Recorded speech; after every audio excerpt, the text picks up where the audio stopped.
Hi, my name is Marcus, and today I would like to tell you a little bit about a terrific course offered at UC Santa Barbara, Chinese 176, also known as Chinese Cinema, Nationalism, and Globalism. If you're like I once was, chances are you know nothing about Chinese cinema. Perhaps you're a fan of martial arts movies. You've seen films like Ip Man or Crouching Tiger, Hidden Dragon. And while I love those movies and they're fantastic in their own right, this course will teach you that there is so much more to the world of Chinese cinema than high-flying kung fu flicks. In this course, you will have the opportunity to learn about the dramatic social, cultural, and political transformations in contemporary China through the wonderful medium of film. Now, before you say, but Marcus, I don't speak Chinese, there's no way I'll be able to understand these movies. Luckily for you, no prior knowledge of Chinese language or history is required to succeed in this course. The entire class is taught in English, and all assigned films include English subtitles. Rejoice, my fellow non-cinephile cinephiles.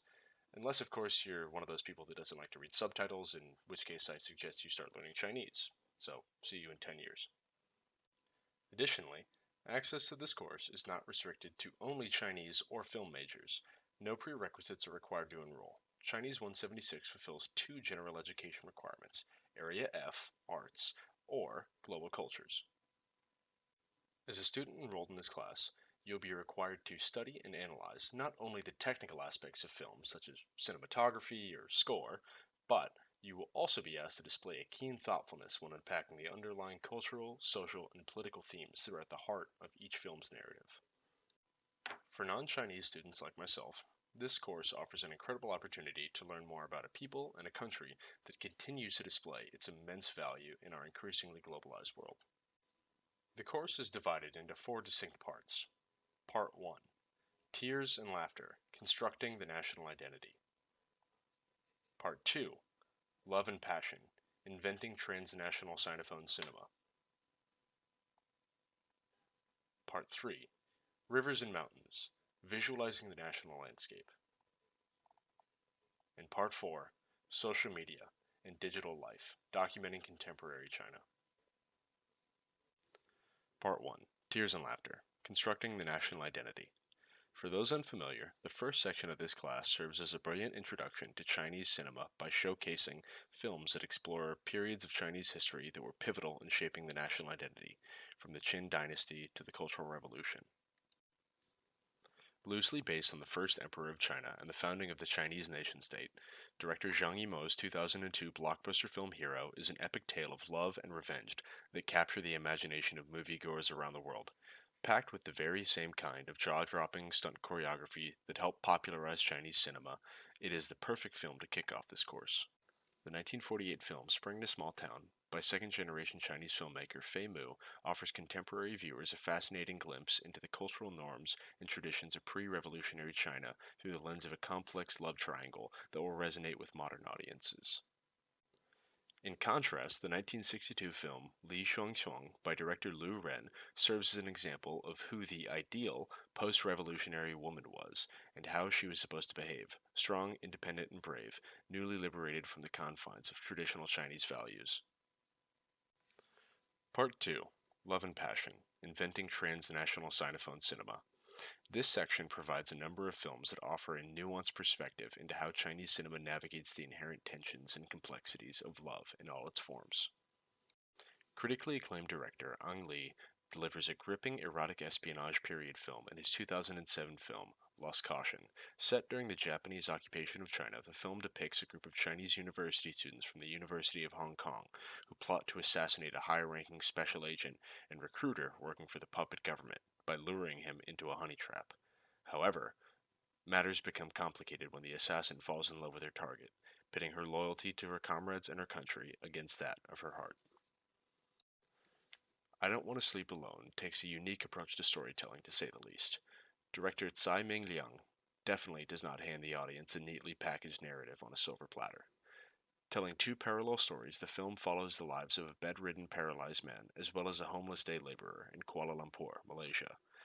Though much of the film is left to the audience to determine themselves, the film offers a moving story about love, heartbreak, and belonging. The iconic Chinese film auteur Wong Kar-wai's 1997 movie Happy Together depicts the turbulent romance of a young gay couple from Taiwan. What was supposed to be a relaxing vacation in Argentina quickly becomes a prolonged stay in a strange yet strikingly beautiful country that pushes their relationship to the breaking point, and in doing so, teaches each of them what it means to be truly in love. Part 3: Rivers and Mountains, Visualizing the National Landscape.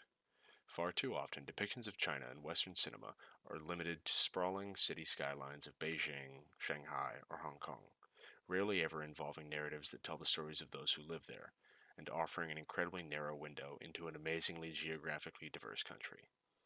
Instead, they merely serve as an exotic Eastern backdrop for an otherwise Western oriented film.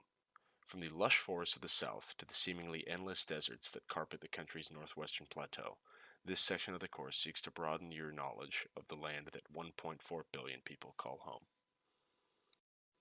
With breathtaking long takes of dramatic mountains and sweeping desert landscapes, Chiang Kai-ge's 1991 film adaptation of Life on a String is the perfect film to kick off this section of the course. The film tells the story of a blind banjo player and his young pupil as they travel across the vast and expansive desert. It is a powerful movie that challenges the restrictions that culture places on who we are allowed to love, as well as a more broad commentary on disability. The 2004 film Mountain Patrol Kukashili from director Lu Chuan depicts a ragtag band of vigilante militiamen who have taken up arms to rid their lands of the merciless poachers that ravage the local antelope population in order to sell their furs on foreign markets. With its portrayal of the people of Kukashili's hard way of life and a culture of honor at the frontier of civilization, paired with its rugged and majestic display of the Tibetan landscape, any fan of the cowboy western genre of films will feel right at home with this film. As you leave the desert, you will be greeted with an overwhelming oasis of green in Kuo Zhanqi's 1999 movie Postman in the Mountains. Taking place in the foothills of southern Hunan province, the film tells the story of an old man who for years served as the postman for rural mountain communities. As he retires, he hands over his job to his son, but accompanies him on his first tour. Together, they deliver mail into the rural heart of China, and in the process, the son learns from the mail's recipients more about the father he hardly knew. Part 4: Social Media and Digital Life, Documenting Contemporary China. The last section of this course is aimed at taking a step back into reality with director Fan Jian's 2016 documentary film Still Tomorrow, which follows the life and rise to fame of renowned Chinese poet and disability activist Yu Shihua. The film is both incredibly inspiring, yet at the same time heartbreaking. It helps to shed light on the treatment, or rather lack thereof, of those with disabilities in China. It is a very moving film, and I believe that we can all learn a thing or two from Yu's perseverance. In conclusion, if you're a film buff like me, I cannot recommend this course highly enough. Chinese 176 is a wonderful class that provides students with the space to enjoy a wide array of incredible films that they, especially non-Chinese students, would have otherwise never seen or even heard about.